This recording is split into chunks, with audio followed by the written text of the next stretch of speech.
Hello and welcome back to Irate Guns. Today we're taking a look at the Hatsan Escort.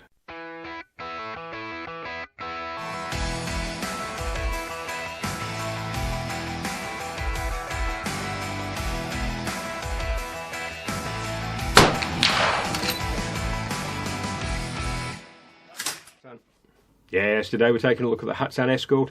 I'm pretty sure this is a PS version. Although it does say Hatsan, Escort Magnum on the side, I'm sure this is the PS version, but their website is an absolute minefield to trying to find which spec is which, and I'm sure they do regional variants, which just complicates matters, so I'm pretty sure it's a PS. Now, these guns have been popular for quite a while now, mainly due to them being really cost effective. I mean, you can pick these up for really cheap, brand new, and even better on the second-hand market. If you've watched my previous video on the Browning Maxus, you will think that perhaps this looks very much similar. I mean, it's certainly got a similar camo pattern, semi-auto, you know, a lot of similarities. And really, what I want this video to look at, is this comparable? You know, it's significantly cheaper than the Browning, and, you know, a major factor of that is labour. You know, these are made in Turkey, but don't let that put you off, because you know, there's some good stuff coming out of Turkey. There's also some crap. So, you know, we need to, you know, look at each thing individually and see what it's about. Really what we want to answer in this video is the build quality and reliability anywhere near comparable to the likes of Beretta and Browning. So, yeah, let's have a look through and see what we can see. So, in terms of options, you can generally get this gun in 20 and 12 gauge, with barrel options going from 18, 20, 22, 24, 26, 28 and 30 inch. There are standard black action versions, black synthetic stocks, that sort of thing. You can also get it in stainless steel. There's a Cerakoted version as well, and probably half a dozen different types of camouflage print. It weighs in at around 3.2 kilos. If you've got one of these and you've give it some, you know, real long-term use, I'd love to hear about it. Is it reliable? Have you had problems? Or do you think they're brilliant?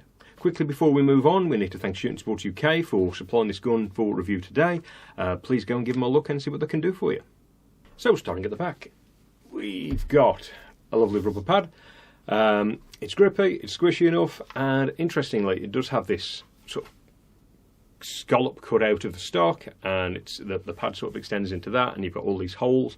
And obviously, this is designed to compress under recoil. It does a bit. How much it's actually taken away from the felt recoil in the shoulder, I'm not sure. But, you know, it's a nice feature. The pad to plastic fit on this gun is as good as you're going to get on any of these. You know, this is certainly better than some of the other ones I've seen out there. Much more expensive guns. Yeah, it fits, it works. The length of pull on this gun is only 14 and 1/5 of an inch, which is really, really small. But to be honest, I didn't really notice that it's small and it didn't fit me. I think they probably adjusted the cast to suit and just make it a little bit more compact of a gun. The camouflage print on here is mossy oak breakup. It's really, really good. I think it would work well in all sorts of environments, you know, woodland, perhaps not on the foreshore, but, you know, certainly better than a black gun on the foreshore, so, you know, lots of uses for this one. It does look pretty resilient as well. You know, looking at this gun, it is a new gun, but everything looks pristine on this, and I can't see it giving up adhering to the metal anytime soon. The grip is quite slim. There's certainly no palm swell to it. It is quite narrow, but it's not uncomfortable, and it does have this moulded checkering in there, and it is like a checkering pattern, providing certainly enough grip to hang on to the thing. As far as the stock to the action fit, it's pretty good. There's a slight overhang, but you know, it doesn't look out of place. And you can also, I think this gun comes with shims as well, so you can adjust the drop and the cast as well to suit yourself. Okay, as for the action, spin it around. It is a gas-operated gun, which is again my personal preference over inertia systems. I think gas just works a little bit better in my opinion. The return spring on this one is in the forend, so sometimes they have them built into going through the pistol grip. This one is in the forend to sort of pull the bolt back forwards. The bolt itself, it's not bad. It's not bad. It's not the smoothest, but it's okay. The handle itself, however, is a little bit sharp, and there's no knurling on this sort of section here to give you any grip. And what I would say is, if you're going to put this in a safe next to other guns, perhaps find something to cover that, because this will probably scratch or put a ding in the finish on the metal or wood of anything you put it next to, so be careful. So on the action, apart from the obvious camouflage print, all we've got is stamped Escort Magnum on both sides.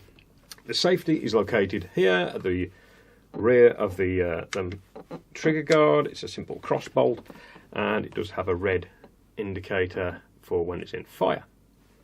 It's not easy to knock off, you know, when you want it. It doesn't really get in your way. It's quite nice. So the trigger on these is black plastic and does have a bit of knurling on, but it's a little bit sharp. It does feel ever so slightly unfinished.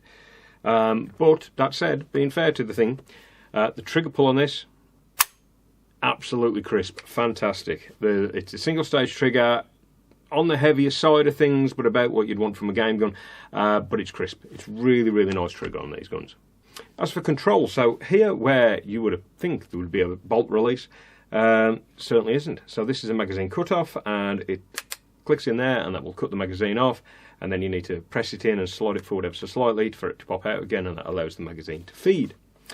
The bolt release, on the other hand, is located here on the loading ramp. So if we lock it back and then push that in there, it releases the bolt.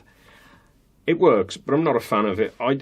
It just feels weird putting your finger inside an action that's about to close. I know the loading ramp's in there and you're not going to get your finger caught, but just psychologically it's a little bit off-putting. So the gun itself is chambered for 3-inch, so if you're into your magnums, definitely one for you. And it's proof of steel as well, so no problem with that. So the fore end is sort of getting on for a minor beaver tail, really. It's got these sort of grooves where you put your fingers on there.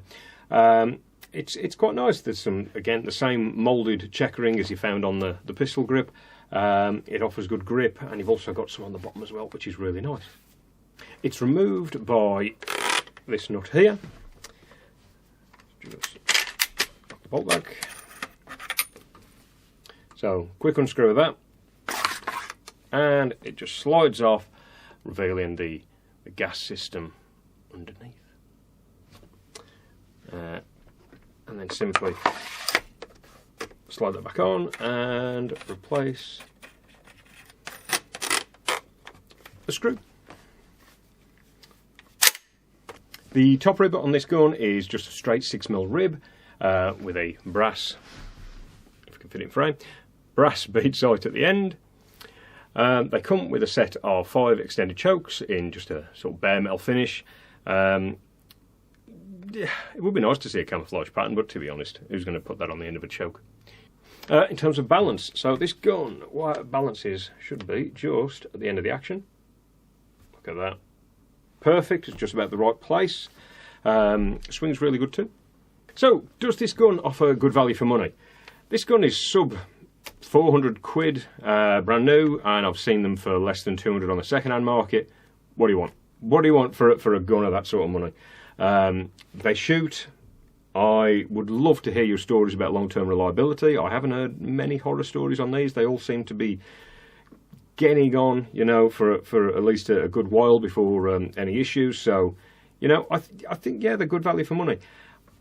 In my opinion, if you're going to be a real occasional automatic shooter, just go out in the odd chance, you know, with the pigeons or something like that, then yeah, great, get one. But if you're going to get into semi-automatic shooting as your sort of primary action type, I'd say probably invest a little bit more money, look at Berettas, Brownings, Benellis, that sort of thing, and I think you'll have a better time in the long run. Anyway, that's it for today. Thanks for watching, and we'll see you next time.